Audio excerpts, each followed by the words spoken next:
All right, cool. So we're live today, and usually I have my teammates here. I have my wife and my best friend Brittany Daly, and today they couldn't make it. But we still want to bring a lot of value to you guys, and make sure that you're extracting as much as you can, and you're putting your investor cap on, and you're getting out there, and you're able to make some great real estate decisions. I'm really glad to be here today, and I'm going to jump right in. And one of the things that I think I want to talk about today is before we talk about the market and all those other things, and I believe Rosie will have an opportunity to jump in at some moment. But what I really want to talk to you guys about today is acquiring the identity of an investor, and not just any investor, but you want to make sure that when you're out there and you're investing, or you're conducting yourself in the way of business, that you are putting your best foot forward, and that you are actually scaling your business, you're growing your business. And there's a famous saying that is, your business grows to the extent that you do.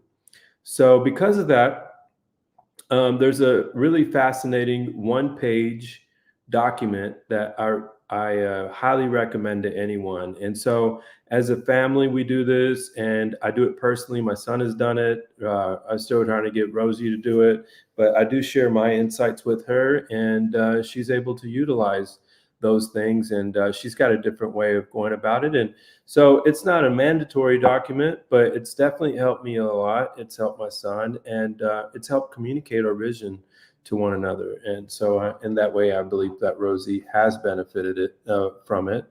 And so here I'll be sharing it in just a moment.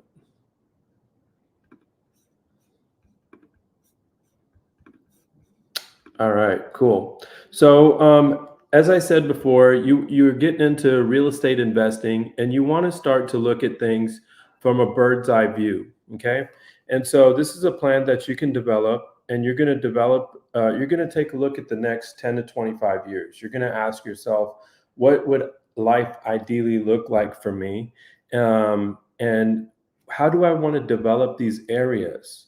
So, for instance, here it says relationships. The first square is relationships, and these words that are going vertically here are ideas that we can derive more content, or we can provide some. We can articulate better. So, for instance, in relationships, what is my relationship in my faith? What is my relationship to my faith? Or how am I conducting myself in my relationships that it's pointing me towards my faith, right? Relationships with my family, with my friends. What are my relationships with my fitness goals? Or who are those people that I want to develop my fitness with? And so I think it's really important that we grow together, because some of the best advice I got over the years from clients, matter of fact, was, hey, we're asking these people, they've been married for a long time, what's worked for you? And they say, look, either grow together or grow apart. So for that reason here, I would say really think about how you want to develop your fitness. Maybe you want to develop your fitness with your children. Finances. What are your relationship to your finances? But more so over also, how are you going to help your children? How are you going to develop that in them? How are you going to develop finances in them? Or even in your friends, in your community, 10, 25 years, when you're looking out so far into the future, you want to make sure you're having an impact, right? So that's the way that I would look at those quadrants here. And achievements, rituals, wealth. I really like the idea of rituals, because we can read some really powerful books, you name it, they're out there. There's several of them. I won't mention them here, but there's a really huge importance on habit. So you can look at rituals as habit, and what are the things I'm doing, and how often am I doing them? And so I really invite you to take a look at those things. And once you fill this out, and like for instance, as rituals I might have for 10 to 25 years when it pertains to my finances, I'll have a ritual that I've developed of looking at my net worth every day. So what you track and what you look at, what you keep in front of you is something that's going to grow, right? Uh, what are my rituals with my family? Maybe we're going on a vacation every so often. Maybe I'm spending some time with them. And so that you're doing a lot fewer things by default, rather you're doing those things with intention. It's going to make the world a difference. And once you write these out, you're going to have your 10 to 25 year aspirations. Those are going to create your 1 year activities. So, as we mentioned in rituals, if I have a habit of checking my finances, looking at my finances and tracking my net worth, then my 1 year activity may be track my net worth for 365 days. Maybe it's text my wife every day what my net worth is or what our net worth is. And so that's just an idea for you guys, but you get the overall point. And my favorite part of the sheet here is the start and stop, the 30-day actions. What are we going to start doing? And it's going to feed into here. So, for instance, I could say that with going along with that ritual there, I can say, stop whatever the habit is that I don't want anymore that's keeping my net worth from growing. So if I got a bad habit of, let's say, spending money on this one thing, maybe I'm collecting something that's not appreciating, maybe I'm buying baseball cards or smoking expensive cigars and drinking coffee and doing all these different things, or drinking and all these, all these things that actually cause my net worth to go down, then I can start to say, well, I can become more intentional, right? I can say, let me just do these activities rather than by default. Let me start with doing that by intention. And in that same kind of, I guess, in that same kind of concept, what am I thinking about the stop? I think the stop portion is actually probably much more important than the start section. On start, if I'm tracking my net worth, and I'm struggling here because this is what it does. It causes you to slow down and think. And so I can say that I'm going to start, sharing my net worth with my wife. When am I going to stop doing? Procrastinating around it. What am I going to do? Feeling bad about it or feeling good about it or whatever, like take the emotions out of it. So you can start to get clear, and it can be as vague or as detailed as you want. But I highly recommend you guys to also, put your real estate goals on here. How often are you? So let's say if my goals were in finances were to buy more real estate. Well, my 1 year activities may be to look at properties once a week or whatever the frequency you feel comfortable with. Let's say that I want to look at real estate properties on each Friday. I want to go through the list and I want to narrow out what it is that I want to buy. Well, what I could start doing is making time for it, schedule it on my calendar, letting my family know that I'll be busy during that time. And what I can stop doing is procrastinating or scheduling conflicting things on my calendar. Or, for instance, also sometimes we fall off of the habit cycle and we don't know how to get back on. So maybe I can stop beating myself up about it and I can pick up where I left off. So those are just some ideas, and I highly suggest that you put your real estate goals on here, and maybe you do one just for real estate and what it's going to do for you and your family and your friends, and how is it going to improve your quality of life. And then share it with us. Share it with Brittany. Share it with me. Share it with Rosie. Let us know what the next 10 to 25 years look like for you. And, a lot of us are going to be, it's inevitable. We're going to be a lot older. And so do we want somebody taking care of us, or do we still want to retain that independence, right? And real estate has the power of doing that for us because that equity is being paid off and it's also appreciating over time. And we don't want to miss out on those gains. So that's my suggestion for everybody listening in today. And this is from the book, if you're curious, Scaling Up. You want to scale up your real estate portfolio, you want to start doing those types of things, and this is a great place to start. I am going to jump into the news with you guys on what's going on, and we've heard a lot of the news, right? We've heard about Tesla and the layoffs that are happening, and so I was sitting with a friend the other day, and they were talking about range anxiety and all these sorts of things. And they were talking about how there was a lot of doom and gloom when it comes to Tesla and their layoffs.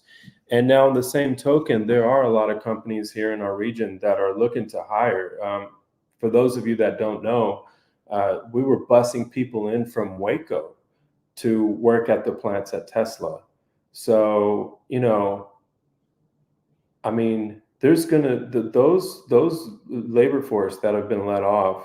I feel like they're gonna find jobs rather quickly because there are other businesses that are hiring. And Austin Business Journal did a great job about reporting on one of those companies that was needing employees. And I believe they were building boats or something of that nature, and they thought it was a great opportunity for them to find that talent that they've been looking for. So again, there's going to be some doom and gloom, but how are you processing that doom and gloom? Are you going to use that in your negotiations in real estate? I'd be curious to see what those properties were selling for. If there's any properties near the Tesla plant, I would reach out to Brittany and say, Brittany, I'm hearing about all these layoffs. You got any opportunities for me? Because they're going to start to pop up. And so definitely make good use of that.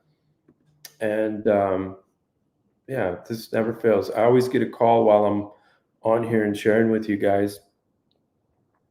So let's see if we can pull up some interesting news. And I think what we're going to do this week is we're going to look at the Austin Business Journal. That's kind of where we go to for our news. And I'm just going to share with you guys what's going on. All right.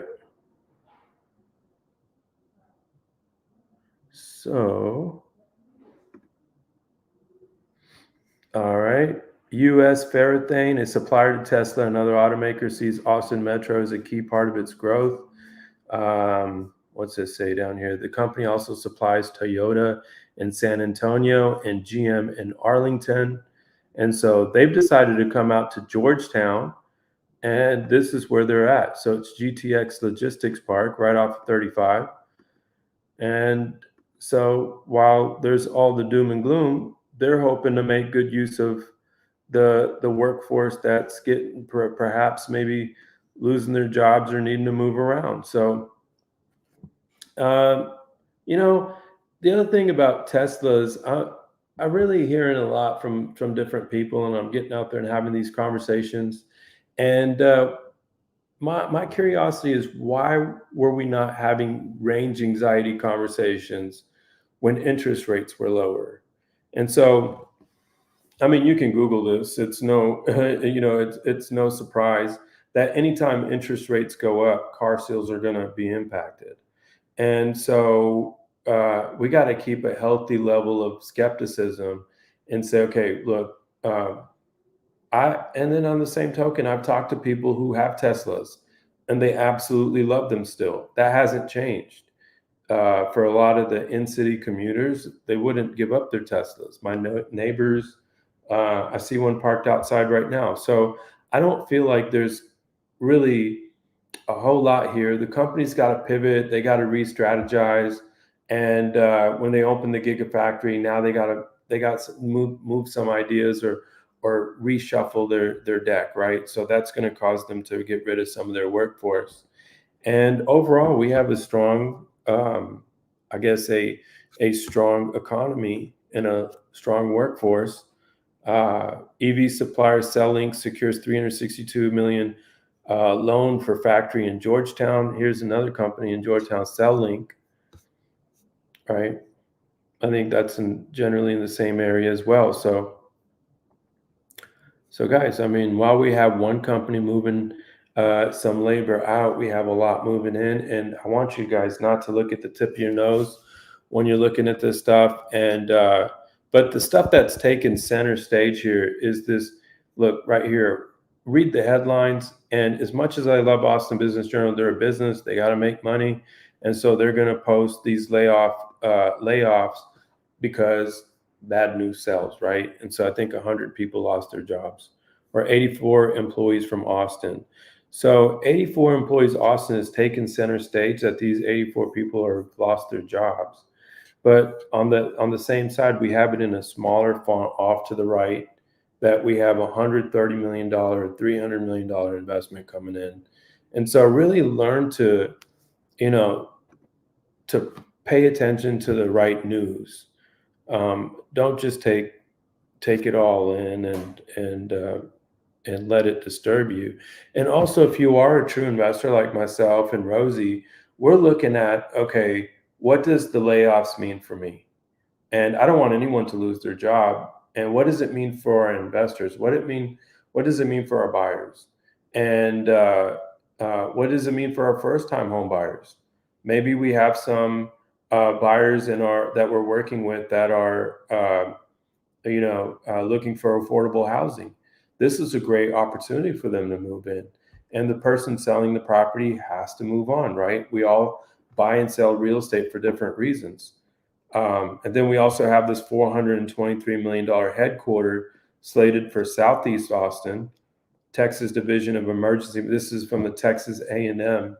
They need more space. They were actually renting out a big old hotel and 10 or 15 of their rooms. They're renting their storage facility plus 10 or 15 of their rooms so they could accommodate themselves, and they're finally getting their own space here. So if you were curious about the location around this $423 million headquarters, it's right to the southeast of the airport, or just east of the airport.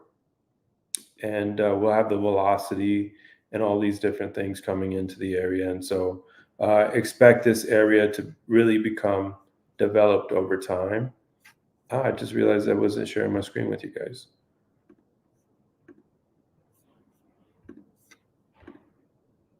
Okay. So right there, right southeast of the airport. And this is the initial drawings that they have of what's supposed to be coming in. So how do I feel about the local economy? I feel really good. I feel like people are still going to be spending money here. And I know if you're watching the news, the Dow Jones and everything else, the stock market went down. I think, what was it, like 600 points this morning? I remember when we used to see the stock market go down 600 points back when the Dow Jones was at a 10,000 point average. And so really learn to take things in and look at them with a healthy, with some healthy skepticism, as I would say. All right. So let's see what else is going on in Austin. Valentina's Tex-Mex barbecue to close while new owners attempt to save it.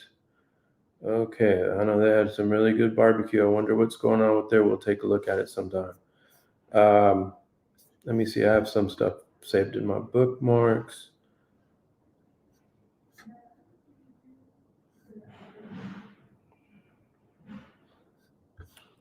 All right.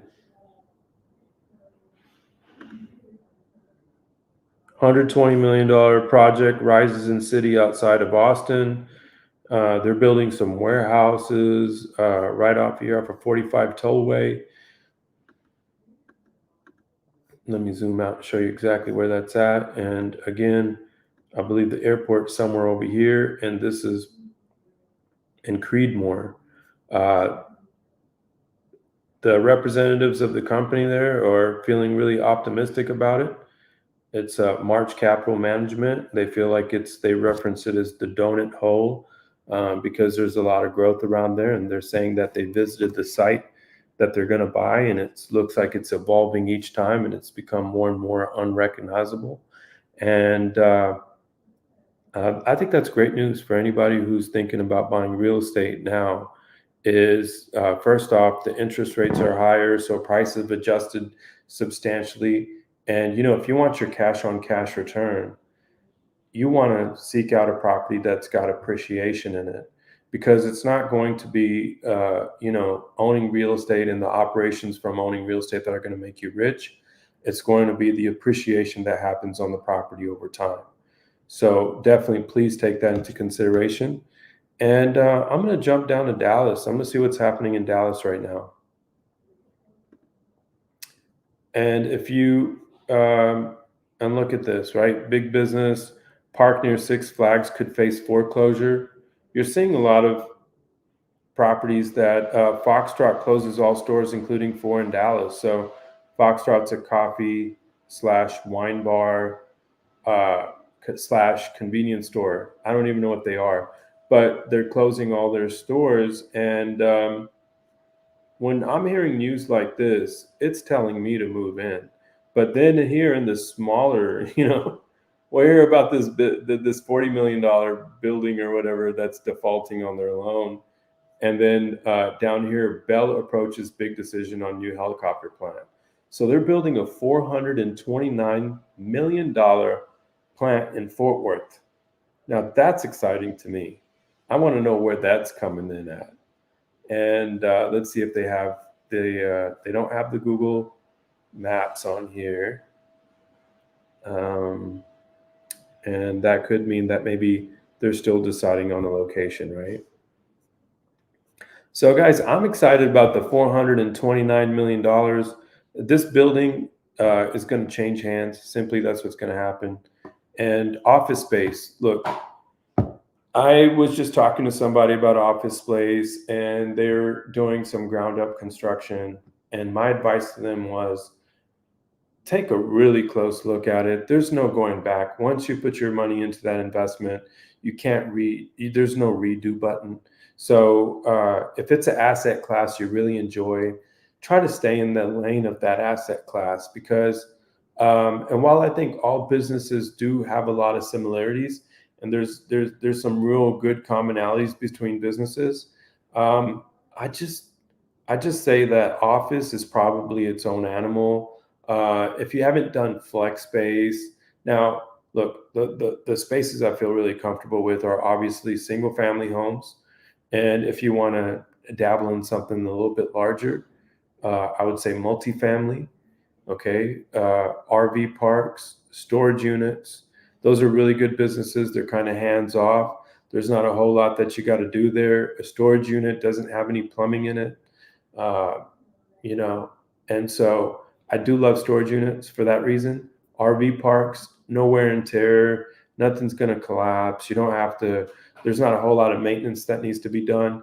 But the reason why I like multifamily is you got larger returns. There's a high net. When we think of profitable ventures to get into, multifamily, a lot of people don't know this. They think that it's just a catchphrase, or it's just the fashion of today. Everybody wants to buy multi-unit properties, but the fact of the matter is that it's a highly profitable business with really large margins. And so if you're thinking about opening a restaurant or doing something like that, give me a call, give me a buzz. We'll take a look at what you can expect to net from both of those operations. And while you might love cooking, I think multifamily is a better investment. And just my opinion. Okay. So guys, that's really what I had to share today. There are some terms to pay attention to if you are thinking about dabbling in multifamily, larger properties, or maybe you own a few rentals right now. Like I always recommend, and so do all my mentors, recommend owning single family homes. But then eventually you do want to move into commercial. But they continue to add single family homes to their portfolios. So that's something that never really goes away, because there's a lot of appreciation there. And but if you're focusing on larger projects, you want to look at what is your cash on cash return. And these are the things that you want to ask Rosie when you get a chance to sit down with her.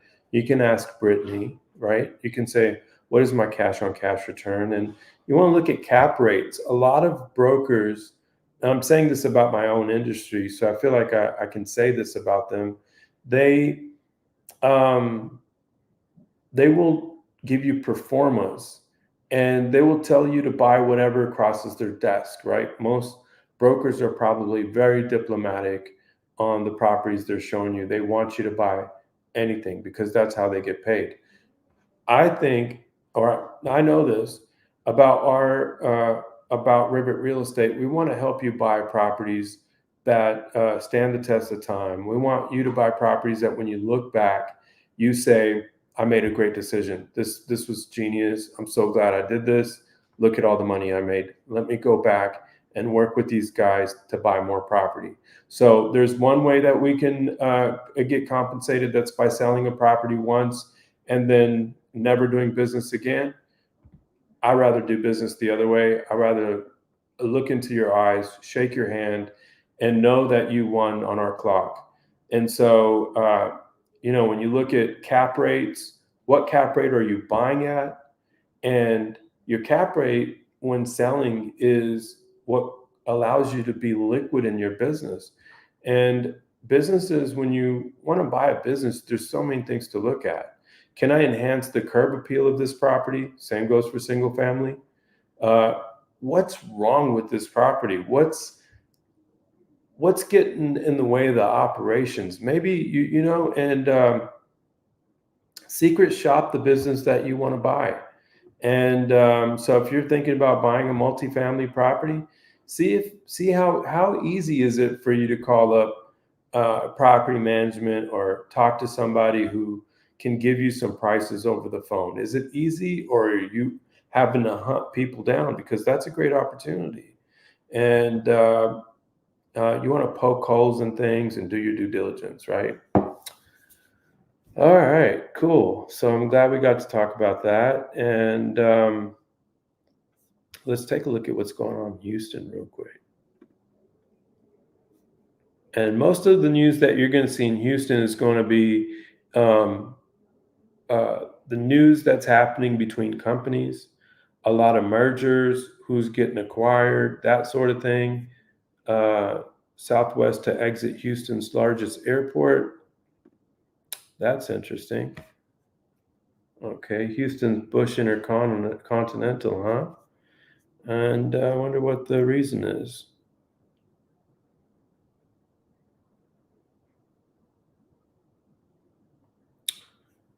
Southwest plans to significantly restructure its operation to other markets, including reducing capacity at Hartsfield-Jackson Atlanta International Airport, O'Hare. Wow.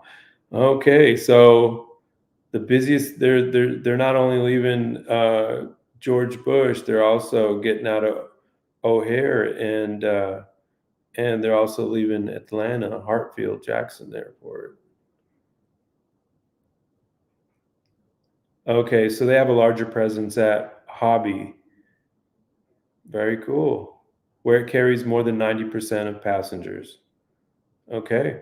And Chicago's Midway International. So, you're going to hear a headline like this and it's going to scare the daylights out of you. And if you just read it, they're just restructuring, right? So, pay attention to these things, guys. Don't let them fool you, I would say. I'm going to just dabble in take you guys to CoStar for a second. So I know this is a big deal. Oracle potential headquarter move out of Austin defies the pattern. And Larry Ellison went on and said that they're thinking about moving to Nashville because they're spending $30 billion, right? So I don't think that means they're closing up shop here. They're moving into Nashville. And so for what I've heard, they're actually supposed to make a significant investment in Austin, and they're not planning on leaving Austin. That's not what Larry Ellison said. And so I'd be surprised if they would, because they just moved to Austin in 2020. So again, the headlines will change. Give them a week or two. Let's take a look here. Search top news. Put in Austin, San Antonio.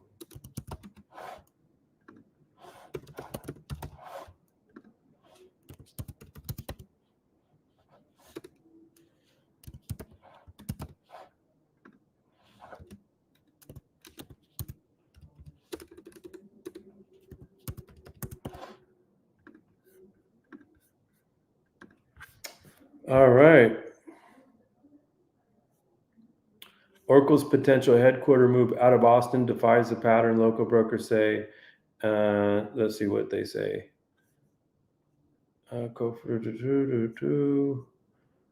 Become a magnet for companies moving here. 70 businesses relocating to the Lone Star State since 2018 and 2023. And so, Oracle Corp, they never mention anything about moving out of Austin. So I don't think that's quite going to happen. Staying put. Oracle did not respond to a request for comment from CoStar. Oracle announced the company is looking at their relocation during a conversation. That's right. And I don't think Nashville. Okay. Yep, they bought a healthcare company for $28 billion, and I think Oracle's worth about 300 and something billion. And so, hey, talk to Brittany, say what you got for me. I heard Oracle's leaving. I heard Tesla's leaving. There's got to be some real good bargains for me to jump in on right now, and you just might get that. So, all right. So TikTok signs in Nashville largest office deals over past decade, and they have all this other stuff that's going on with them right now. So let's see how that plays out. Okay.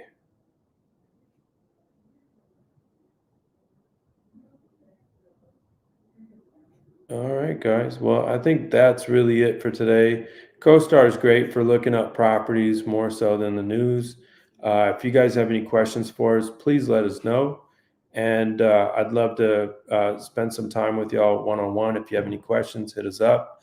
But again, take this news with a pinch of salt and make sure that you know what you're going after. Talk to Brittany, reach out to the team. There's probably a real opportunity for you right now, better than ever before, right? So while we have hundreds of millions of dollars being spent in our areas, and we have new companies announcing their arrival here, I wouldn't let any of this impact my investment strategy. Look at things from a bird's eye view. What do the next 10 to 25 years look like for you? And build great habits around looking at real estate, analyzing deals, and what all that means for you. So if you do want the one pager, hit us up. We'd love to provide that to you. And also, so I can definitely provide that to you. And please share it with us. Let us know what you're working on, and so that we could be a resource to you. With that, calling it a day, and hopefully you'll see you guys soon. And can't wait to have my teammates back here on the show. And until then, make it a great one. Love you guys. Take care.